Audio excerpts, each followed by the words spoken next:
I would say Johnson to come out in this ban, unless Sona El Ganador Knights are confident in playing against it if Falcon Esports wants to pull it out. Again, we already saw, I Do Not Sleep try to do that, try to play against that Johnson Kadita combo, and it's still possible, right? So let's see what they decide to do. We're going to find out just a couple seconds what the ban's going to be. It's going to be Fanny. And Fanny still seems to be a pretty high priority ban, mainly because people just don't want to deal with, Fanny unleashing what Fanny does. And even with the changes, Fanny is still a very strong jungle pick. And they don't want to give that over to the hands of Falcon Esports. The other thing we got to take notice of is Silent is playing. Silent Waku Waku. But yeah, that's Silent, right? So Silent is here. He's a man of culture. And that's the thing, right? So they've made a little bit of a swap here. They've changed things slightly, but still, this is still the same Falcon, right? This is what I was talking about when I was saying that the teams, even yesterday in Group A, they made minor changes from match to match because this is a great time to kind of switch things up in a best of one, technically. Yep. And at the same time, it is going to be the rest of the members of El Ganador Knights logging in that Naomi banning out the Natalia for themselves. And I honestly, it's an all-around, banning coming from the side of El Ganador because there's a ban for every specific type of player, but the Johnson is indeed once again available for the rest of the members of Falcon Esports to be able to utilize, unless El Ganador surprises us and says, hey, we can use Johnson too. I wouldn't be surprised at that point if that came into occurrence, but we are still waiting for the bans coming in from the side of El Ganador Knights. It's honestly very interesting that they were the ones to ban this Paramis pick coming in that could potentially shift the game. But we're already seeing tremendous respect from that specific hero, but it leaves 1-1 open used here by Nikoshimi, and that just goes to show you that they will be ready for the later stages of the game. Thams potentially could be picked up here again. You know what? If it's not the 1-1, it's the Thams, right? If it's not the Thams, it's the Akai. So it's just like a life cycle of scheme off the out. We know the Philippines loves 1-1, so they go ahead and grab that out of the hands. They're comfortable even playing it against if a Beatrix does pop up here. Now, the thing is right off the bat, I was going to say, Thamus wasn't locked in just yet. Thamus would have been a great choice. I wouldn't be surprised if El Ganador decides to take that. But this time, Falcon Esports grabs the Franco. They also have, the Ling. And the thing about Ling is we've seen Ling struggle yesterday specifically. And that's the thing. Like, Ling, I get it, right? You have the mobility. You have some good damage, I would say, but typically if we see them grabbing that the jungle emblem that kind of doesn't have the same effect, for example, like the jungle emblem Karina, right? So I'm kind of wondering to see how they play around having the Ling in the jungle. They have the Franco. I want to see what else they round this out with, specifically too what gold lane Silent decides to play against the 1-1, because his hero pool is pretty deep in terms of those gold lane options, but we'll see how that goes. They do end that last pick with a Phoveus. What do you think of the Phoveus, Sona? Honestly, Phoveus, given that there is a 1-1 from the other side, that will really pose a huge threat for that gold laner. So basically, Falcon, with their picks for the first three, is to just stop the 1-1 from scaling. And take a look at Naomi, who has the Iron Hawk, and the Ling that could potentially go and gank that gold lane very, very easily. I'm still curious to see if Yellow Flash will be the one to face Nikoshimi into the gold lane, because we are also seeing signs from the different regions and countries using this Phoveus into the gold lane. So that's a very good matchup if you ask me, but it is going to be Angela together with the Eve banned out. Interesting ban here. Angela hasn't been used at all, as far as I know, in the whole or the totality rather of Top Clan's Summer Invitational, but they're not gonna take any chances with that specific support hero and ban it out for themselves. Atlas also gonna be the same for them. But El Ganador would also. It's very interesting that El Ganador tends to ban the Eve for themselves because it would also be another good pickup for them, knowing that there's Yellow Flash. Yellow Flash won't be able to use any type of Demonic Force type of skill because Eve is just gonna stand there, and Lilia is gonna be another one of their bans. So Sicilian might be contested here absolutely for both of the teams, and Lunox might also be part of the case unless it will go to the gold or the mid lane. But hold up, are we really gonna see a Nana in this stage? Okay, no, they're just messing with us. But so that's the thing. I wonder if they Sicilian or Xavier, like Xavier's still open too. They could. I mean, we haven't seen much of Xavier, honestly, right? But you have a couple options because if you take out the Eve here, I can see them either prioritizing that Sicilian pick if they really want to help kind of cause that chaos and also have that late game potential scaling with the stacks, but at the same time, you don't exactly know, what's going to be across board. This could also be a mid Julian, right?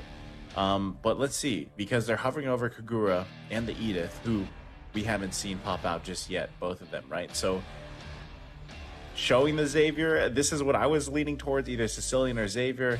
That's why they took out the Eve, and there you go. It is locked in. So finally, we're going to see a Philippine team bring out the Xavier here. Now the Edith, that's the interesting thing, right? Edith is going to be the interesting pick here because, that's essentially going to be your roamer, right? This is going to be your roam. Edith is going to be a roam. I like to call it the 1-2 combo. So I'm wondering how that's going to work out here. You're going to have Edith and also you're going to have Xavier, and how that kind of transitions for them. So I was wondering if that Julian was going to go in the mid lane, but if they're showing this Lunox, that's not going to be the case. It's going to be okay, they're actually probably going to lock this in. There it is. The Lunox comes in. How's this looking for you, Sona? It's an interesting lineup from Falcon Esports, I got to say, right? You're going to have a Ling in the jungle here, and you've got the Franco row. Honestly, I like the Lunox pick to wrap up basically the damage coming in from the side of Falcon Esports, because if you can remember, this is, again, another one of those lineups that Falcon has pulled off in game number 1 before, where they didn't have a lot of range, but they tend to fight them with ongoing melee. Well, I'm probably talking about another team, but we've seen it in some way being executed to perfection in the best way possible. So Falcon not relying on the Johnson this time around because it was a risk basically that El Ganador was willing to take, and Falcon didn't go for that one through a curveball, and this time around we are going to be seeing Lunox basically on to the gold lane. And I am absolutely right, because you're seeing Justin there holding that Julian, potentially giving the damage out to the rest of the members of El Ganador Knights. And let's see if Sky's Savior debut for this day will finally get a win. And there's already a hook in like the first 15 to 20 seconds of the game, but the pressure is being felt as El Ganador and Falcon commences. So going back, right? Junglers, both running Demon Slayer. We're back to that point. But overall, that matchup, you got to be really careful with Nikushimi here and not letting that 1-1 get to the point where, 1-1s really just start to tear things up. But already in the mid lane for the Lith Wanderer. So far, it is going to be Naomi cut up to 25% of his health, but the Francos easily going to be able to escape. And this is just the pressure coming in from the Savior, right? You immediately have the crowd control skill. Yeah, so and going back to the point here too, you put Zip here in the gold lane against the 1-1. I think that's the best way to control 1-1, right? Is have that kind of that mage there, because most marksmen are going to struggle against 1-1. So I think this is a good choice. But again, you need to get to that scaling point now in the jungle. That is going to be the first blood brought about by the rest of the members of Andre. And right now, there's a wonderful first blood coming in from that specific hero. And you need that Thamus to be able to scale immediately for El Ganador Knights to be able to get in with their initiations in terms of the fights. But Falcon Esports, though, they're still trying to play it as passive as they can. But Kisei as far as I know, has always been marvelous in terms of what he wanted to do in terms of the initiation, most especially because there's not a lot of mobile heroes coming in from the side of Falcon Esports. However, it is going to be him pummeled to the ground here unless using that flicker skill to be able to get away. And Karina will be able to get that turtle at the same time. Yellow Flash caught in the ruckus here using the demonic horse to hopefully escape. That is not going to be the case so far. It is going to be another bling takeout by the side of El Ganador Knights, and they are on a roll, locking in 3-9. Big pickups here, right? Big pickup from El Ganador Knights. And again, Andre just showing why Thamus is such a priority pick.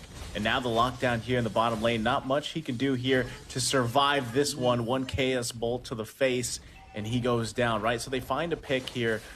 And that's the thing, right? Andre is showing just how strong Thamus is as a pick, even with or without the Vengeance, right? You're still able to tank quite a bit of damage. That's just one of the kits. That's just the way that Thamus works, right? Counting Inferno and everything else. But I will say that as the game progresses onward, you got to make sure that, because what we've seen before is Thamus is very strong early game, and then as the game progresses and they build properly, the enemy team is going to counter build into that that sustain and everything else, and they start to get damage items. That's where it gets a little difficult. But not having a traditional kind of marksman, I feel like, for Falcon Esports is, again, something that a lot of teams like to do once in a while, right? And at times it really does work, and at other times you can see that definite struggle with not having that traditional marksman in the gold lane, right? And that could become an apparent obstacle for them to overcome later on in the game, mid to late game, depending on how the scaling works. Because I still feel like that, you know, Julian is the wild card for me too, because at some point your kind of job is just to get the knockups up, you know, get the enhanced chains up and get I mean, he has damage, don't get me wrong, Julian has damage, but at some point in the game you're looking to set your team up for those kills, those follow-up kills and everything. And I'm just feeling like Falcon Esports, they're lacking a little bit here in a couple different departments. And at this pace, the pace that things are going right now, with El Ganador Knights kind of controlling it and leading it, this is not the situation they wanted to be in. Like Falcon Esports, with what they drafted, it's better if they had this type of start. If they, you know, they were already controlling the momentum.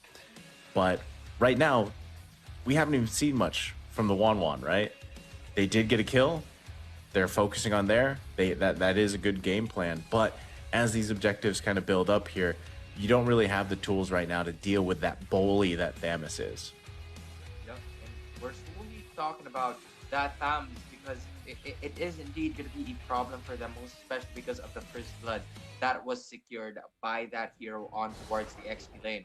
And together with those skills and major objectives that they have secured in the first one, they are now leading at least a 1.6 thousand in terms of gold, which would help them widen the gap even further, because we are also talking about Sky here that also needs the items and the the minions just to be able to provide an impact, and he also needs to get as close as possible to the rest of the members just to be able to give the damage in.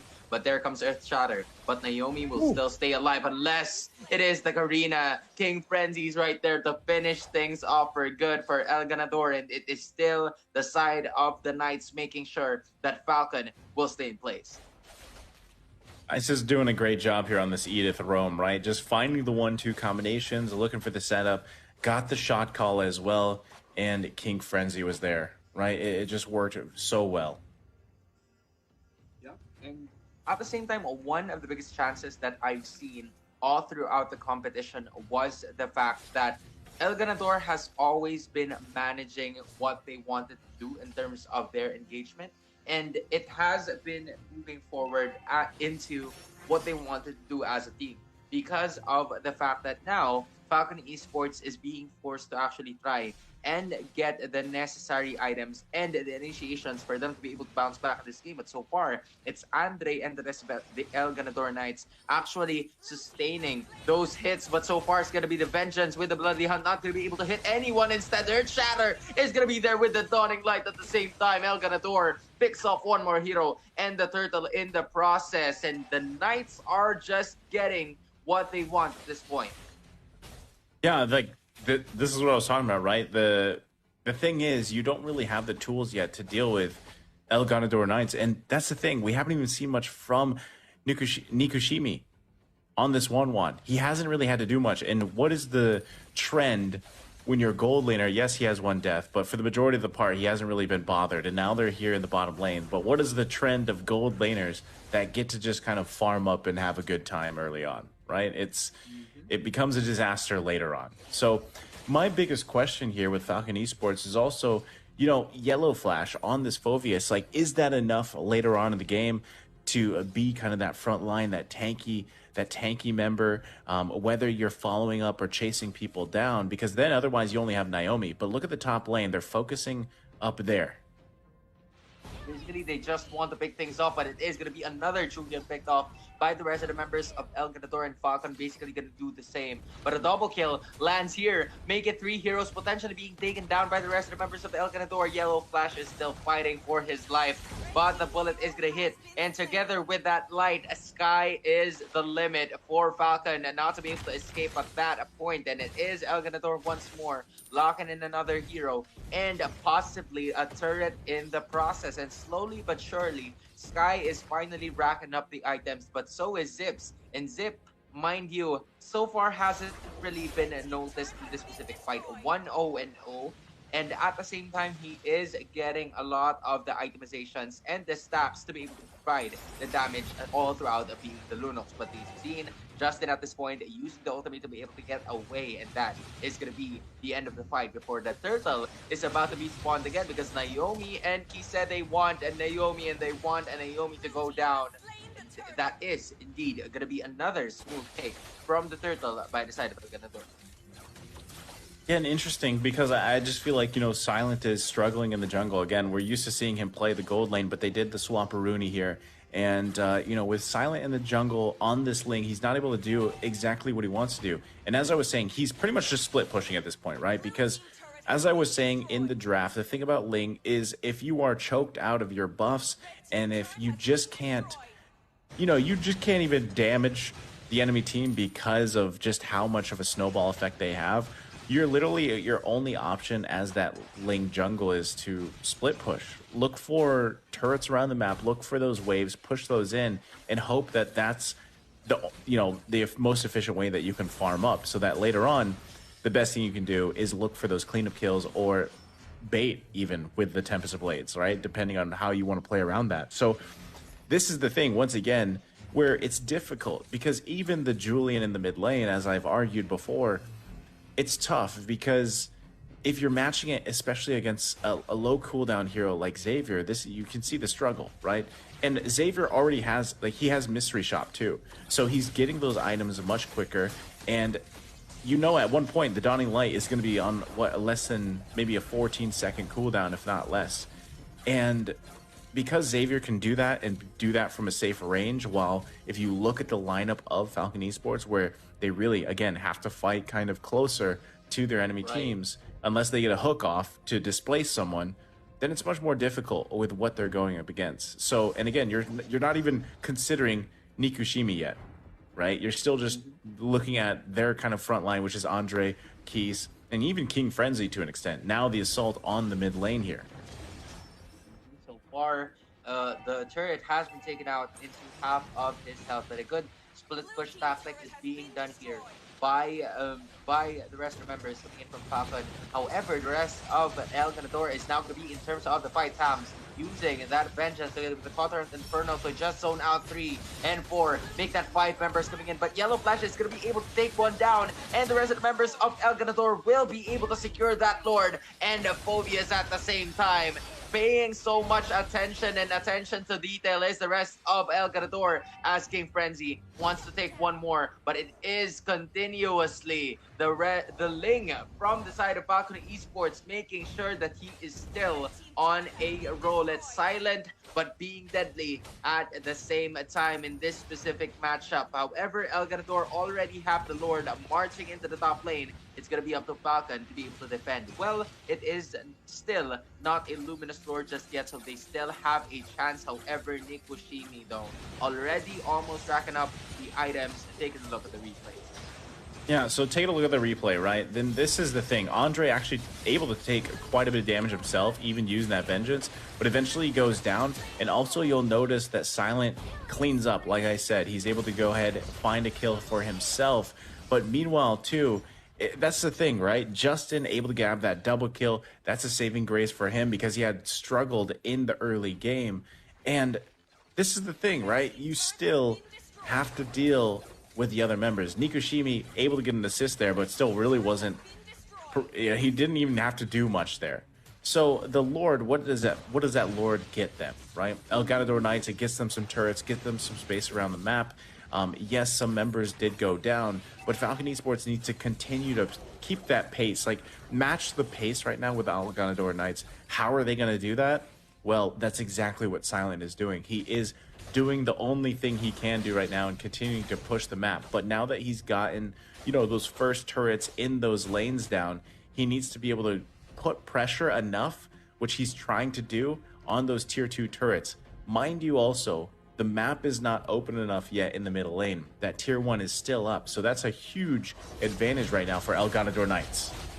Yup, but so far they are stuck right here, catching all of the Dawning Light, and it is going to be the Lunox going down for a Falcon. El Ganador, after that Savior ultimate, has managed to secure yet another kill for their squad. Athena Shield has finally been secured here by Andre, and it's El Ganador, man, just making the right plays at the right time, and they are not forcing the team fight after they've managed to take down one. Another Dawning Light just to be able to dish out the poking damage that will be able to hit Yellow Flash at that point, and it is going to be the purple buff taken, fortunately, by a Silent at that point. So El Ganador will just have to take another purple buff of their own.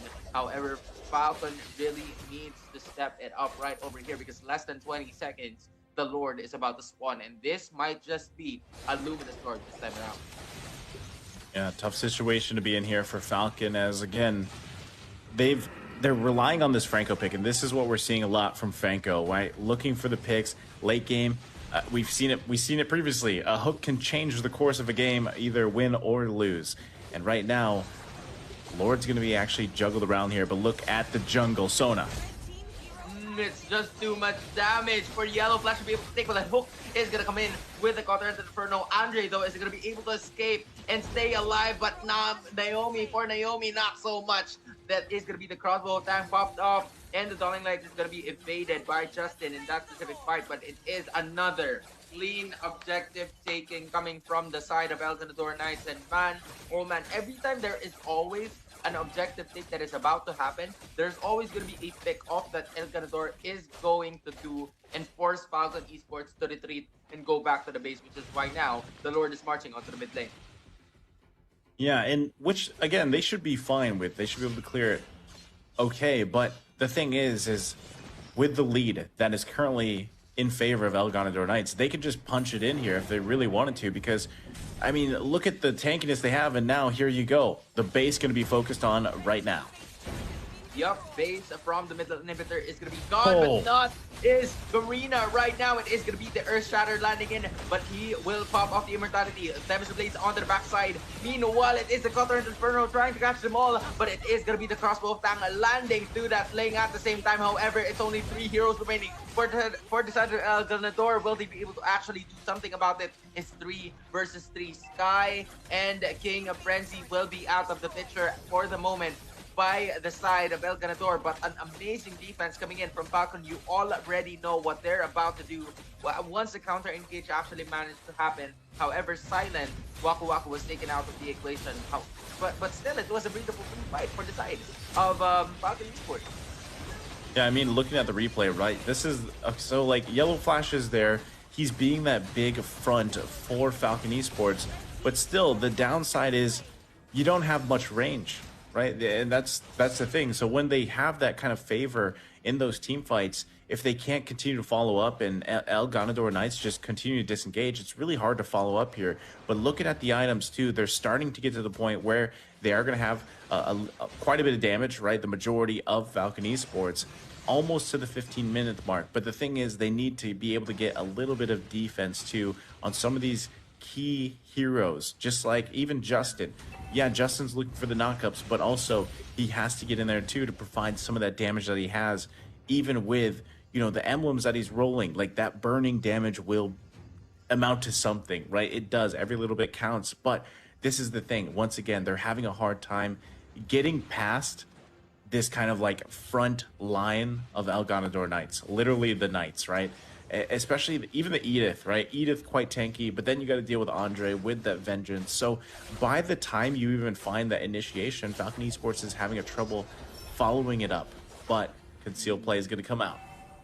Concealed play is going to be here indeed. Will they find anyone? And that is indeed going to be Oh. Zip, though, which is why the Lunox is going to go down. But the hook might just take his head. But no, that is not going to be the case. So another safe pick off for them. And of course, right on schedule, man. The Lord is about to spawn once again. But taking a look at the top side, that is where Silent is right now, just being absolutely quiet with every single objective that is about to do at this point. But so is El Ganador, although Silent was able to take an inhibitor turret, so that is still a win for the side of Falcon. But on the other hand, it's still El Ganador managing to take the macro gameplay for themselves, locking in this Lord, and hopefully it will help them to finish the game. Again, that's the best thing you can do, right? If you're struggling in a game as a Ling, the best thing you can do is push around, put pressure around the map, split push, get the turrets. At least, yeah, he got that inhibitor turret. That's a big pickup, but now they have to defend against this Lord marching down the mid lane, which we've seen them do before, but they got to be very careful here, especially because Sky, at this point, 16 minutes in, the dawning lights are going to be popping out quite often too. But there it is, the Lord almost to the base.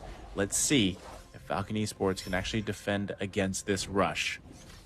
Concealed play is about to be used here. They're battling a Ling without a purple buff at this moment. It is going to be Andre, though, picked off by the Ling, and the Lord might just go down. And what a wonderful defense once again coming in from Falcon, holding on to the crystal base. It is another silent gameplay once again for the side of Falcon Esports. Dawning Light just to be able to give the vision. But Naomi doesn't seem to be so scared anymore, knowing that Andre, the frontliner for the side of El Ganador Knights, is already absent at this specific second. It is a Falcon now trying to get to initiate the way for them to be able to win and fight back in this game. They need to get silent to get this mid turret down, man.